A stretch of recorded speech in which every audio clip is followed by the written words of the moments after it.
서울시가 퀴어 축제를 서울 한복판에서 열 수 있도록 승인한 가운데 교계와 시민단체가 강한 반발에 나섰습니다. 한국 순교자의 소리가 29일 기독교 순교자의 날을 맞아 잘 알려지지 않았던 순교자들을 추모하는 시간을 마련했습니다. 목회데이터 연구소가 최근 한국인의 행복도 조사에 대한 분석 결과를 발표했습니다. 자세한 내용 전해드립니다. 지구촌교회가 3년 만에 오는 7월 제주 지역 복음화를 위한 여름 사역을 진행합니다. 구티비가 의료선교단체 누가선교회와 업무 협약을 맺고 의료사역을 미디어에 접목한 전문인 선교에 협력하기로 했습니다.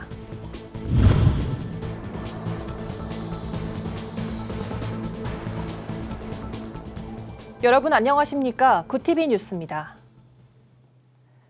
서울시가 코로나19로 중단됐던 퀴어 축제를 내달 다시 서울광장에서 열 수 있도록 조건부 승인한 걸 두고 논란이 뜨겁습니다. 교계와 시민단체들은 시민 모두의 여가 공간을 음란과 퇴폐의 중심지로 변질시켰다며 강하게 반발하고 있습니다. 보도에 하나은 기자입니다. 서울시가 7월 서울광장 일대에서 열리는 퀴어 축제를 조건부 승인했습니다. 서울시 발표에 따르면 열린광장 운영 시민위원회는 지난 15일 회의를 열고 서울 퀴어 문화축제 조직위원회가 신청한 광장 사용 신청 안건을 수정 가결했습니다. 코로나19로 중단됐다가 3년 만에 다시 열리게 된 겁니다. 이를 두고 교계와 시민단체들은 시민 모두의 공간을 음란과 퇴폐의 중심지로 변질시켰다며 강하게 반발하고 있습니다. 한국교회연합은 즉시 성명을 내고 이러한 결정을 내린 서울시를 규탄했습니다. 퀴어 축제 개최 때마다 음란성 논란이 있었고 시민들, 특히 청소년들에게 부정적인 영향을 미칠 수 있는 행사를 개최하도록 허용하는 건 시민 안전에 대한 몰이해와 경각심 결여를 드러낸 것이라고 비판했습니다.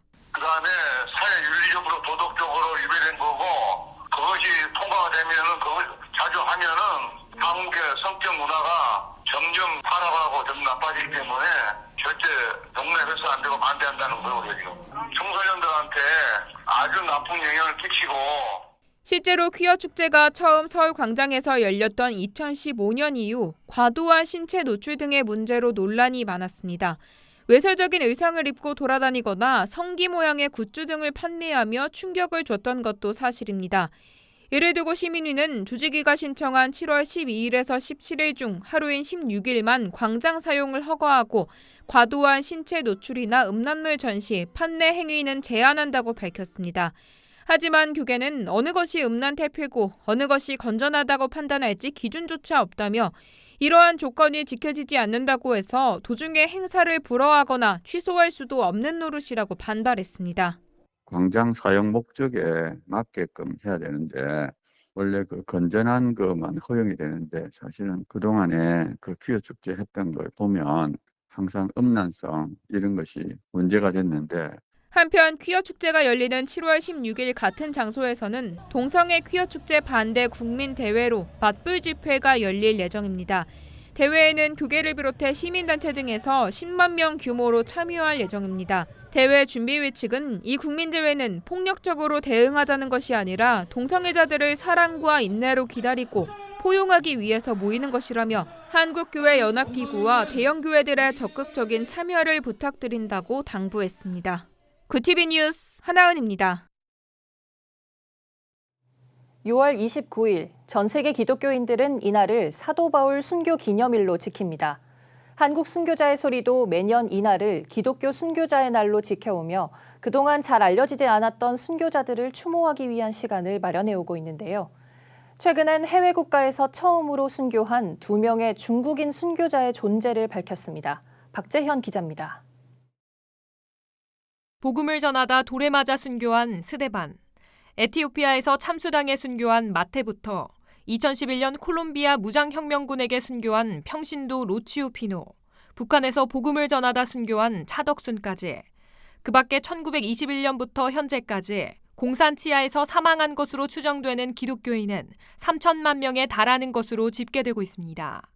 최근엔 해외 국가에서 처음으로 순교한 중국인 순교자 멍리시와 리신엉의 이름도 추가됐습니다. 한국 순교자의 소리는 이처럼 복음의 사명을 감당하다 순교한 성도들의 믿음의 유산을 기억하기 위해 순교자 연대표를 기록하고 있습니다. 특히 매년 6월 29일 기독교 순교자의 날을 기념하며 예수 그리스도의 신실한 증인으로 살기 위한 다짐을 이어오고 있습니다. Today is the International Day of the Christian Martyr. Simply that from the beginning of the church set aside a day that the church would tell, remember, and share the stories. But each year then we've added a plaque to our martyrs. 중국인 순교자 멍리 씨와 리 신엉은 지난 2017년 파키스탄에서 테러 집단 IS에 의해 참수당했습니다. 파키스탄 어린이들에게 하나님의 사랑을 전하기 위한 특별한 소명을 품고 타지에서 어학을 가르치다 결국 순교의 길을 걷게 된 겁니다. 하지만 당시 이 사건은 불안한 국제 정세로 인해 기독교인들에게 잘 알려지지 못했습니다. 한국 순교자의 소리는 2명의 중국인 순교자를 공인한 것이 너무 늦은 감이 있다고 지적하며 이들의 모습을 통해 기독교적 성숙함을 볼 수 있다고 말합니다. But they went as Christians. That's in the video. They're not crying, not screaming, they're not begging, they're not trying to call a mission agency or a church, they're not demanding their rights as Chinese citizens. They are dying with the dignity of martyrs. 한국 순교자의 소리는 이날 두 중국인 순교자 추모의 시간을 마치면서 한국 교회는 기독교 초기부터 지금까지의 순교자들 모습을 본받아 신실한 그리스도의 증인이 되어야 한다고 강조했습니다. 그러면서 향후 성경과 역사, 동시대 증인들이 보여준 고난의 길을 기억하고 알린다는 계획을 밝혔습니다. 굿TV 뉴스 박재현입니다. 최근 국내 코로나19 하루 신규 확진자 수가 대유행 시기였던 작년과 올해 초에 비해 현저히 줄어든 모습을 보이고 있습니다.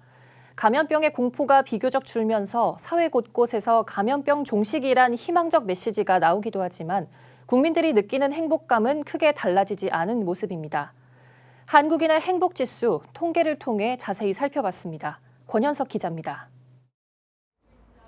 2020년 시작으로 온 국민에게 불안과 우울감을 가져온 코로나19. 최근 들어 하루 확진자 수는 10,000명대 이하를 기록하며 크게 줄었지만 국민들의 행복지수는 좀처럼 회복하지 못하고 있는 것으로 알려졌습니다.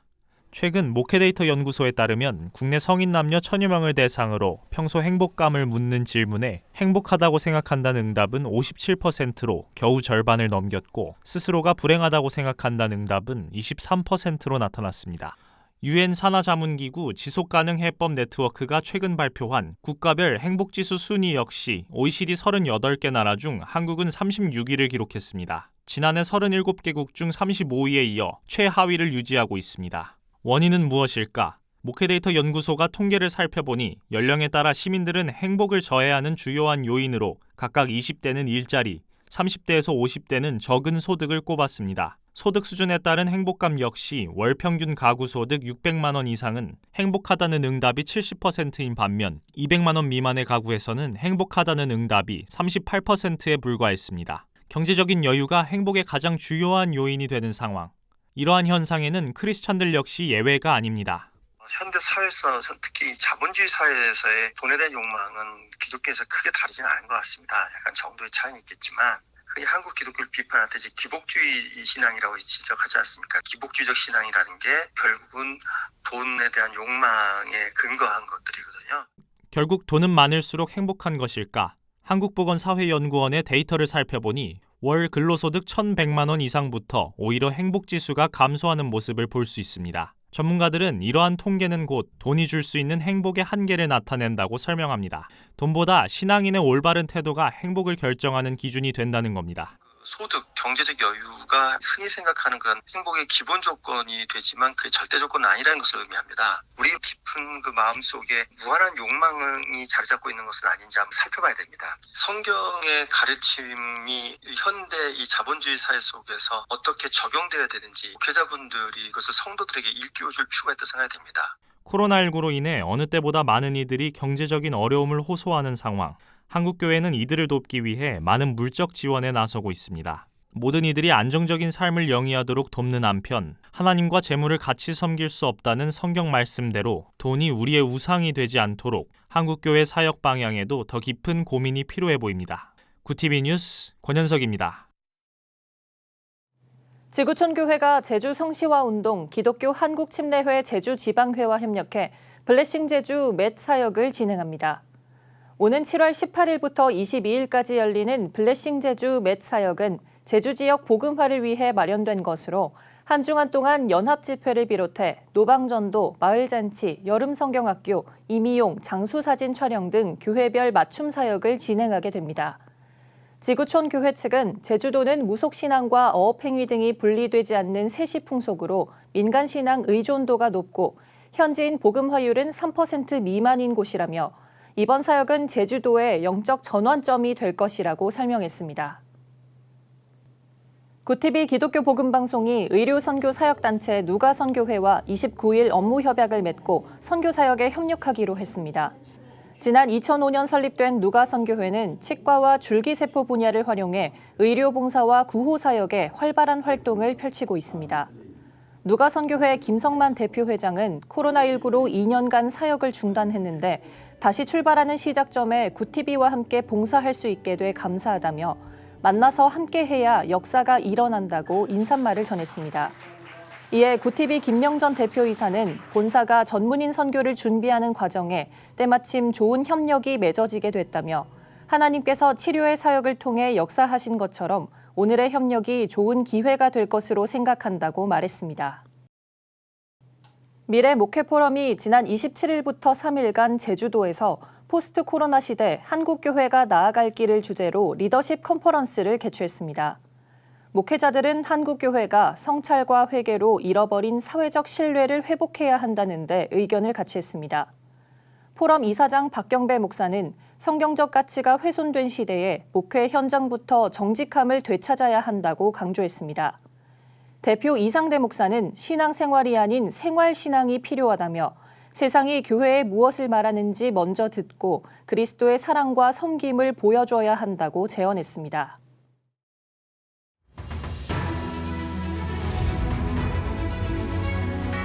오늘의 이슈 포커스입니다.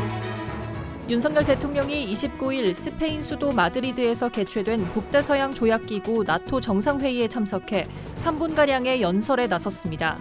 대통령실에 따르면 윤 대통령은 자유와 평화는 국제사회의 연대에 의해서만 보장되며 북한 비핵화를 도모하는 데 있어 나토 동맹국과 파트너국 지도자들의 지속적인 협력이 중요하다고 강조했습니다.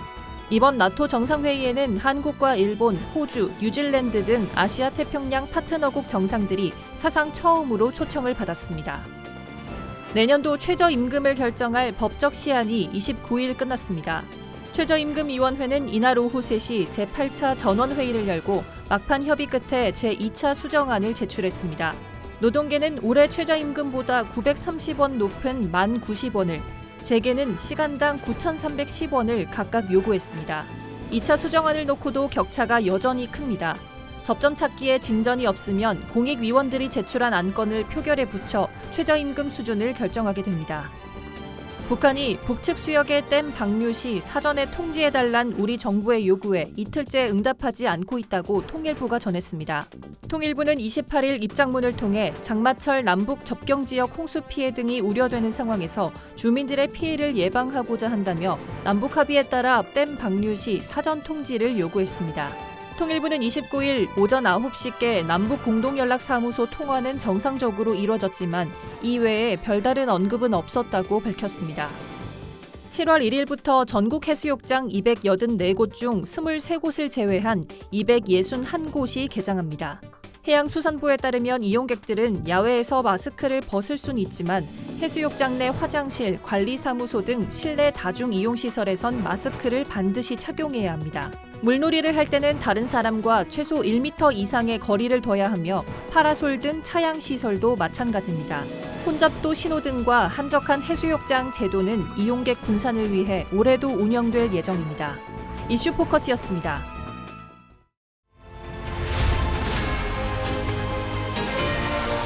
구티비 월드와이드입니다. 미국행 미립국자를 태운 찜통지옥 트레일러 참사의 희생자가 총 51명으로 늘어난 것으로 파악됐습니다. 28일 CNN 등에 따르면 희생자는 남성 39명, 여성 12명으로 집계됐습니다. 전날 미국 텍사스주 샌안토니오 남서부 외곽에선 불법 이민자로 추정되는 시신 46구가 대형 트레일러 안에서 무더기로 발견됐습니다. 미국 당국은 트레일러가 무더위에 찜통이 됐고 온열 질환과 질식 등으로 사망자가 속출한 것으로 추정했습니다. 숙박 공유업체 에어비앤비가 28일 주위에 지장을 주는 숙소 파티와 행사를 전 세계적으로 금지하기로 했습니다. 에어비앤비는 대규모 행사를 개최하기 위해 하룻밤 숙소를 예약하는 파티하우스도 역시 금지한다고 밝혔습니다. 이는 2019년 한 숙소에서 총격 사건이 벌어져 5명이 숨진 뒤 내린 파티 금지 조치를 영구적으로 계속하겠다는 조치입니다. 파티 금지 규정을 위반한 이용자는 계정 일시정지나 퇴출에 이르는 제재를 받게 된다고 에어비앤비 측은 전했습니다. 중국 공산당 중앙선전부가 중국과 1대1로 투자 약정을 맺은 국가가 149개국에 달한다고 28일 밝혔습니다. 또 32개 국제기구도 함께하며 200여 개의 공동건설을 추진할 것이라고 전했습니다. 이번 발표는 미국 등 주요 7개국이 중국의 1대1로에 맞서 개발도상국 인프라에 투자하기로 한 가운데 나왔습니다. 중국의 1대1로는 중국과 중앙아시아, 유럽을 연결하는 육상, 해상 실크로드 건설 사업으로 국제 영향력을 높이고 이익을 극대화하기 위한 포석으로 여겨집니다. 최악의 가뭄에 시달리는 이탈리아 북부에서 고객의 머리를 2번 감기는 미용사에 고액의 과태료를 물리는 지침까지 등장했습니다. 현지 일간 보도에 따르면 세계에서 가장 오래된 대학이 자리한 이탈리아 북부 볼로냐 인근의 소도시 카스테나소에서는 폭염으로 가뭄 피해가 커졌습니다. 이에 카를로 구벨리니 시장은 미용실과 이발소에서 이중 머리 감기로 매일 수천 리터의 물이 허비된다며 이를 금지하는 지침을 지난 25일 내렸습니다. 월드와이드였습니다.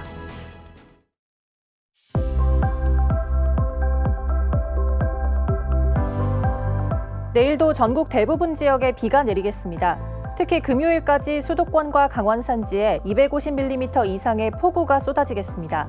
당분간 남부지방 곳곳엔 최저기온이 25도가 넘는 열대야가 나타나는 곳이 있겠습니다. 습하고 무더운 날씨가 이어지면서 식중독 위험이 크니 건강관리 잘 해주시기 바랍니다. 이어서 전국 날씨입니다. 내일 한낮 최고기온은 서울 27도, 강릉과 대전 30도가 예상됩니다. 남부지방은 광주 31도, 부산 27도, 제주도는 33도까지 오르겠습니다. 날씨였습니다. 매년 6월 29일을 기독교 순교자의 날로 기념한다는 걸 알고 계셨습니까? 세계 기독교 단체들이 사도 바울이 순교한 날을 기독교 복음을 믿거나 전파하다 목숨을 잃은 사람들을 추모하는 날로 삼은 겁니다. 오늘날에도 박해 지역에선 적지 않은 현대판 순교자들이 나오고 있습니다. 오늘만큼은 순교자의 희생을 기리며 우리가 가진 복음의 진가를 생각해보면 좋겠습니다. 이상으로 뉴스를 마칩니다. 오늘도 함께해 주신 여러분 고맙습니다.